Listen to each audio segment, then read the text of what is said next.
Qala an-nabiyyu sallallahu alaihi wa alihi wasallam. Ini bersumber dari sabda Habibuna wa Maulana Muhammad sallallahu alaihi wa alihi wasallam. Tentu saja Nabi ini berbicara ini adalah dinyatakan oleh Al-Quran bahwa Nabi ini ma yantiqu anil hawa in huwa illa wahyu yuha. Beliau tidak akan berbicara Nabi ini kecuali dasarnya wahyu dari Allah Subhanahu wa ta'ala. Jadi kadang mungkin salah dan kadang mungkin tidak menemukan kepastian. Sinu khasiat rahimakumullah. Sabda Nabi idza kana au kama qala, apabila kelak jaa datang yaumal qiyamah. Jadi kaina ujar Nabi datang hari kiamat. Yudha'ul mizanu, kemudian digelarlah timbangan. Nah, jadi semua kita kelak akan berhadapan dengan timbangan. Dan ini dinyatakan oleh Al-Quran. Wa man ya'mal mithqala dzarratin khairan yarah. Apabila berat timbangan kebaikannya, maka dia akan menikmati kebaikan itu berupa surga Allah. Tetapi sebaliknya, waman khaffat mawazinu, siapa ringan timbangan kebaikannya, berat timbangan keburukannya. Kebaikannya ada, tetapi keburukannya yang paling banyak. Ini kita, makanya di akhirat kelak tidak ada pilihan kecuali dua hal. Satu, kita mendapatkan pengampunan Allah. Yang kedua, kita mendapatkan syafaat dari Rasulullah. Nah, oleh karenanya jangan tinggalkanlah selama kita hidup ini istighfar kepada Allah, salawat kepada Rasulullah. Ada kebaikannya tetapi banyak kejahatannya. Maka apa yang terjadi? Wa ummuhu hawiyah. Maka orang itu tempatnya adalah di neraka hawiyah. Wa ma adraka ma hiya. Apa neraka hawiyah itu? Narun hamiyah, api yang membakar, yang panasnya tak terperi. Waliyadu billah.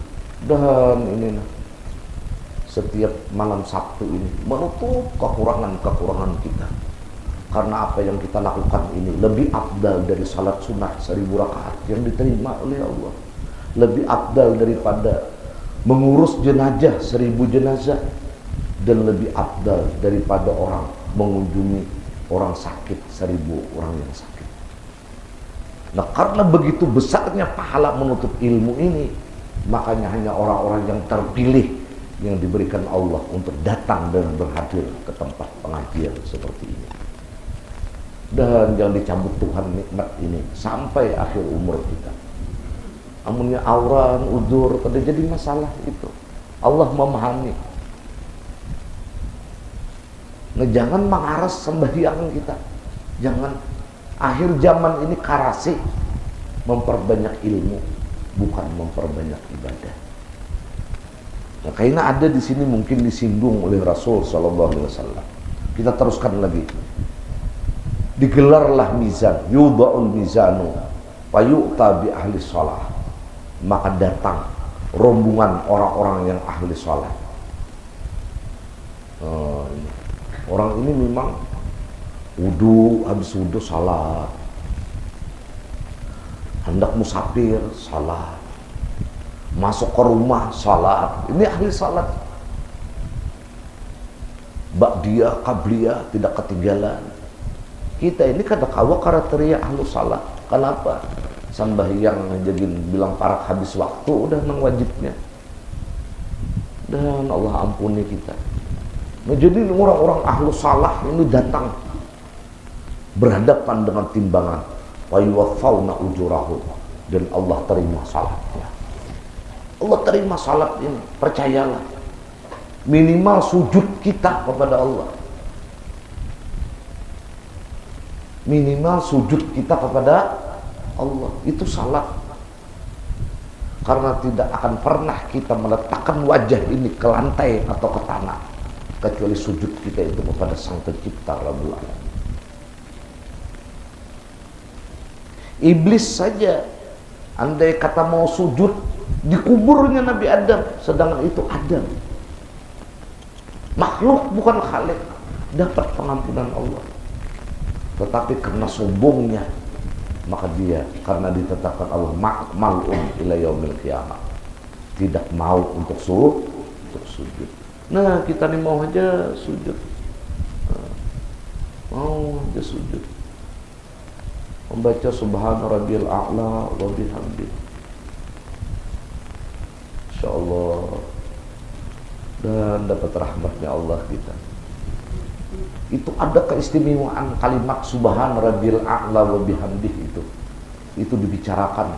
Di antaranya adalah keistimewaan tasbih di dalam kitab Tanqihul Qaul yang dikarang oleh Imam Nawawi Al-Bantani ini sendiri. Sinu khasiat rahimakumullah.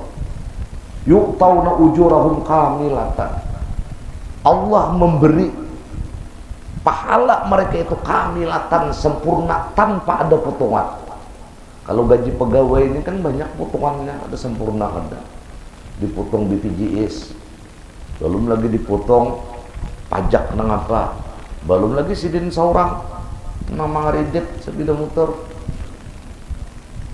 belum ada nang nol gaji dipotong habis.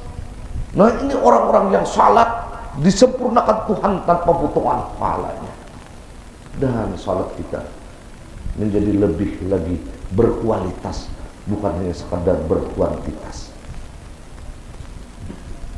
Rasakan kita ketika sujud.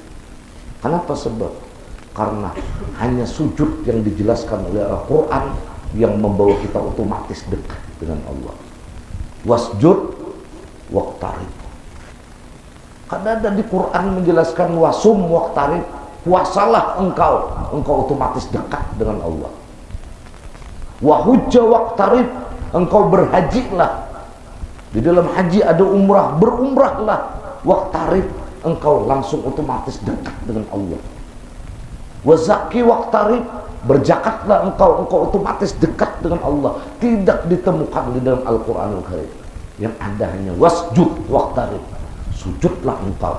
Ketika sujudmu itu, wahai hamba Allah, engkau sedang muqarrabin, dekat dengan Rabbul Alamin.